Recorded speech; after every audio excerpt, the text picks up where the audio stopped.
Nancy Mitchell, and I'm with the Etiquette Advocate. Today we're talking about dining etiquette. I am going to show you a place setting today and help you to navigate the place setting. Today you'll see a very elaborate place setting, which may not always be the case when you dine for business or pleasure. But this will help you to be comfortable when you are in a situation where utensils are placed in a certain way and you need to know how to use them. Sit down, look at the place setting, you'll pick up cues about what the meal is going to be. Utensils, for instance, are set in the order that they will be used, from the outside in toward your service plate. The same as with glassware. Glassware is set in the order that it will be used. Use those cues to know what to expect in a dining situation. Let's look first at the utensils. As I mentioned, this is a very elaborate setting. You will not always see this when you go to dine in a restaurant. Obviously, you'll be given the utensils that you need. As you order specific courses, other utensils will arrive. When you dine in someone's home, you may not see this many pieces of utensils, but today we're showing you everything that you may encounter.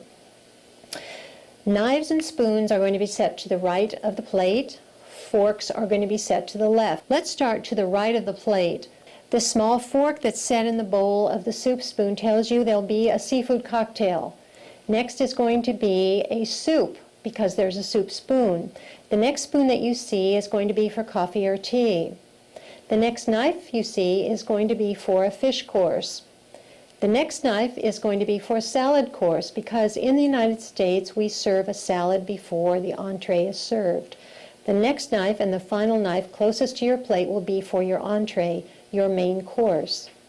Looking now to the left, forks are also set in the order that they will be used. The fork on the outside is the fish fork for the fish course. Next will be your salad fork, followed by the main course or the entree fork. So when you sit down, take a look at your place setting, pick up some cues from how it's set. Silverware that's set above the place setting is for dessert. You'll never be worried about whether or not to use that for salad or soup. If it's above the place setting, it's for dessert. Leave it there until the end of the meal. Later, when we talk about the dessert course, we'll tell you how to move those into place. There is a code about your place setting. If you remember the letters BMW, you will always know where your place setting begins and where it ends. When you're seated at a very, very crowded dining room table, often you don't know if your bread plate is on your left or your right. If you remember the letters BMW, as we read them left to right, think about superimposing the letter B over your bread plate, M for main course or the middle of your place setting, and W for wine, water, or the W in glassware. You'll never use the wrong bread plate. BMW is a guide to your place setting. Next, we'll talk about the napkin, how to use it and where to place it. To watch